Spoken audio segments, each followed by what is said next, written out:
알로라 명입니다. 5월 11일 목동 듀얼파크 미니리그 4강전에 이어서 결승전 영상을 준비했습니다. 결승전의 오른쪽은 4강에서 이기고 올라온 엘풍 GX덱, 왼쪽은 레시람 올리자몽 GX덱입니다. 홀수 짝수로 선후공을 정하기로 해서 제가 홀수를 선택했기 때문에 숫자 5가 나와서 선후공을 결정할 권리는 제게 왔기 때문에 선공을 제가 잡고 게임이 시작되었습니다. 양측 모두 7장을 들어가고 기본 포켓몬을 배틀필드에 세팅하고 프라이즈 6장을 깔고 게임이 시작됩니다. 다행히 양측 모두 첫 7장에서 기본 포켓몬이 나왔는데요. 스타팅한 포켓몬은 레시라무 GX와 카푸나비나가 스타트했습니다. 4강에 이어서 카푸나비나를 계속 스타트하고 있네요. 되게 2장밖에 안 들어가는 카드인데 은근 스타트를 잘하고 있습니다. 포켓기어 3.0을 사용해서 덱 위에서 7장을 확인하고 그 중에 있는 서포트 카드로 구즈마를 패에 추가했습니다. 이어서 네스트볼을 사용해서 자신의 덱에 있는 기본 포켓몬 카드 한 장을 벤치로 꺼내올 수 있는데요. 여기서는 소미안을 미리 가져오거나 아니면 다른 드로 서포터 서치를 위해서 지라치를 가져오는 것도 한 가지 방법이기 때문에 지라치를 벤치에 내려두었습니다. 이렇게 되면 패에 후퇴 관련 수단이 있을 것으로 생각되는데요. 이스케이프 보드를 카푸나비나한테 붙이고 지라치가 배틀필드로 나오고 곧바로 소원의 별을 써서 덱 위에서 5장을 확인하고 그 중에 있는 트랜스 카드 한 장을 패에 추가할 수 있습니다. 여기서는 구즈마를 서치했네요. 포켓기어 3.0에 이어서 한 턴에만 구즈마를 2장째 서치하고 있습니다. 저지메니스를 사용해서 한 장을 드로우하고 그리고 그대로 패가 말렸는지 패만 바라보다가 그대로 차례를 종료하였습니다. 잠든 체크로 동전을 던져서 앞면이 나오면 잠듦에서 깨어나는데 여기선 뒷면이 나왔기 때문에 잠든 상태가 유지되네요. 왼쪽에 레시라무 GX 차례로 넘어가서 히트팩토리 프리즘스타를 깔았습니다. 히트팩토리 프리즘스타는 패에서 불에너지 한 장을 코스트로 지불함으로써 자신의 덱에서 카드 3장을 뽑을 수 있습니다. 여기서는 엘풍 GX 측이 소미안을 깔지 못했기 때문에 공격을 해봤자 뭐 데미지가 얼마 되지도 않아서 키아웨이가 있다면 키아웨이를 사용해서 발비를 확실하게 만족시켜주는 것도 좋을 것 같은데 여기선 블루의 탐색을 사용했습니다. 블루의 탐색은 자신의 필드에 특성이 있는 포켓몬이 있으면 사용할 수 없는 카드로 사용하게 되면 자신의 덱에 있는 원하는 트랜스 카드를 2장까지 배에 추가할 수 있습니다. 여기서 서치하려고 하는 카드는 아무래도 불에너지가 없다면은 부싯돌 같은 카드를 가져와서 불에너지를 서치하는 수단도 있을 거고 아니면 다음 차례가 돌아왔을 때 쓸 서포트 카드도 생각해 볼 수 있을 것 같네요. 여기서는 고민 끝에 가져온 카드가 네스트볼과 마지막 한 장은 연이어서 블루의 탐색을 한 장 더 가져오는 것도 추가적인 서치를 위해서는 좋은 방법이죠.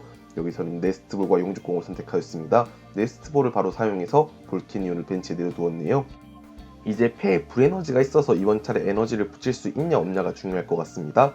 불에너지를 벤치에 있는 볼케니온한테 붙이고 패에서 포켓몬 교체를 사용했네요. 배틀필드로 볼케니온이 교체돼서 나갑니다. 이렇게 되면 볼케니온이 첫 번째 기술을 사용할 수 있게 되죠. 볼케니온의 첫 번째 기술은 불에너지 하나 발비로 자신의 덱에 있는 불에너지 한 장을 자신의 포켓몬에게 붙일 수 있습니다. 단 후공 플레이어의 첫 차례에 사용한다면 붙일 수 있는 장수가 3장까지 되고 자신의 포켓몬에게 원하는 대로 붙여줄 수 있기 때문에 여기서는 레시라무 리자몽 GX한테 2장을 붙여주고 한 장을 볼케니온한테 붙여주고 차례를 종료했네요. 이로써 볼케니온의 두 번째 기술을 사용하기 위한 발비와 레시라무 리자몽 GX의 에너지 차지까지 동시에 이뤄냈습니다. 잠든 체크를 하지만 여전히 지라치는 잠든에서 깨어나지 않네요. 다시 한번 소원의 별 특성을 사용해서 덱 위에서 5장을 확인하고 그 중에 있는 여기서는 아무래도 그 5장 중에서 트랜스 카드가 없었는지 서치하지 못하였습니다. 곧바로 패에서 저지맨 이슬을 사용해서 한 장을 드로우하고 그 한 장을 드로우한 카드가 서포트 카드라면 사용 가능해질 것 같은데 원더라비리스 프리즘스타를 깔았습니다. 이어서 페어리 에너지 한 장을 벤치에 있는 카푸나비나한테 붙이는 걸 고민하고 있는데요. 여기선 지라치한테 붙여주고 민화의 대접을 사용해서 카드 2장을 드로우했습니다. 여기서 소미안을 깔 수 있다면 좋을 것 같은데 네스트볼이 나왔기 때문에 자신의 덱에 있는 기본 포켓몬 카드 한 장을 벤치로 내보낼 수 있어서 소미안을 내보냈네요. 그리고 더 할 플레이가 없어서 잠든 체크로 지라치의 잠든 상태를 확인하고 차례를 종료하였습니다.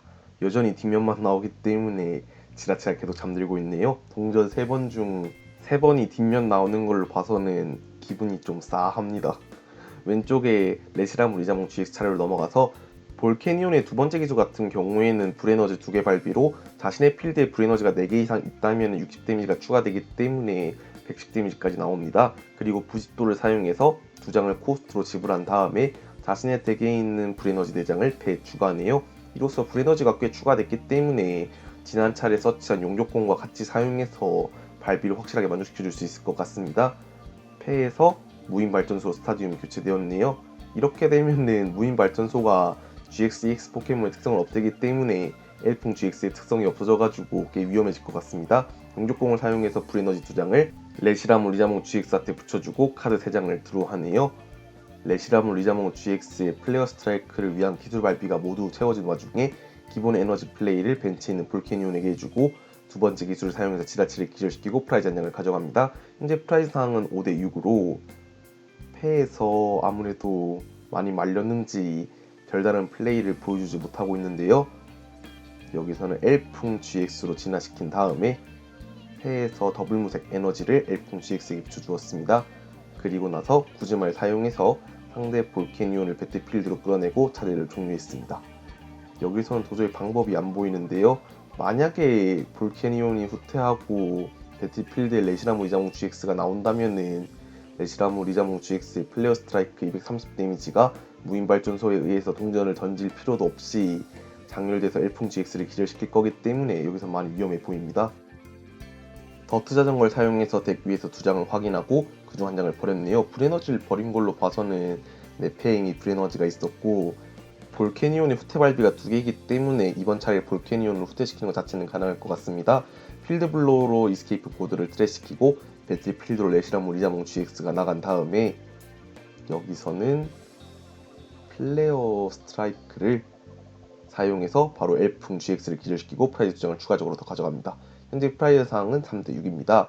배틀필드에 카푸나미라만 남은 상황에서 구즈마를 사용해서 볼캐니온을 끌어낸 다음에 더 할 게 없어서 그대로 차례를 종료했습니다.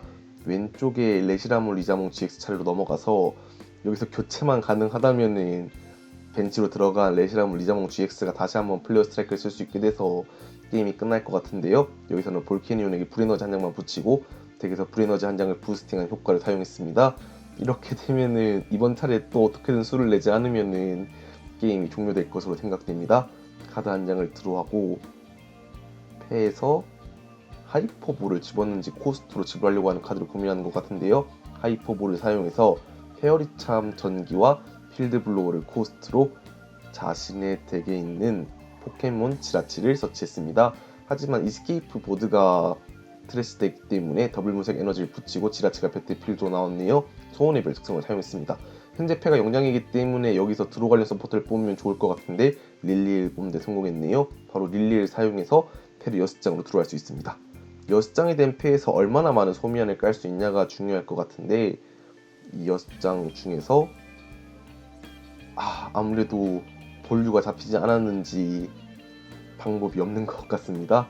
우선은 포켓기어 3.0을 사용해서 덱을 조금이라도 압축할 요량으로 덱 위에서 7장을 확인하고 그 중에 있는 서포트 카드가 없었기 때문에 서치하지 못했네요. 패에 있는 앱솔과 마기아나를 벤치에 내려두고 그대로 차례를 종료했습니다. 잠금 체크로 동전을 던지지만 이번에도 뒷면이 나왔네요. 왼쪽에 레시라무 리자몽 GX의 차례로 넘어가서 여기서는 원래라면은 지라치를 내려놓지 못했다면은 카푸나비나를 기절시키고 벤치킬로 게임이 끝났겠지만 어쩔 수 없이 볼캐니온으로 공격을 해서 프라이즈를 가져오는 것도 한 가지 방법이라는 생각이 드네요. 패에서 별다른 카드는 사용하지 않고 볼캐니온의 두 번째 기술 110 데미지, 지라치의 약점이 불타입이기 때문에 220 데미지로 프라이즈 한 장을 가져갔습니다. 현재 남은 프라이즈가 2대6이 된 상황에서 릴리를 사용해서 카드를 드로해 보지만 여기서 마샤도를 내려놓고 마샤도의 특성으로 무인 발전소를 트래시키고 차례를 종료했네요. 소미안이 나오지 않으면은 이 덱 자체가 공격이 거의 불가능하다시피 해서 이번 게임은 가망이 없어 엔드게임인 것 같습니다. 카푸나비나가 배틀필드로 나갔고 저지맨을 사용해서 서로의 패를 4장으로 만듭니다. 여기서 뭔가 L풍 GX의 장점을 보여드리지 못한 건 아쉽지만 왼쪽에 레시라무 리자몽 GX처럼 볼캐니온을 어떻게 활용하는지에 대해서 영상에 담아 구독자분들께 보여드릴 수 있는 게 기쁘네요. 패가 4장이 되지만 여기서 소미안을 깐다고 해서 배틀필드에 있는 카푸나비나가 기절할 건 아니기 때문에 이미 방법이 없는 것 같습니다. 볼캐니온의 기술로 카푸나비나가 기절하고 게임이 종료되게 되었습니다. 이번 영상도 봐주셔서 감사하고 다음 영상도 더 좋은 영상으로 찾아뵐 수 있게 노력하겠습니다.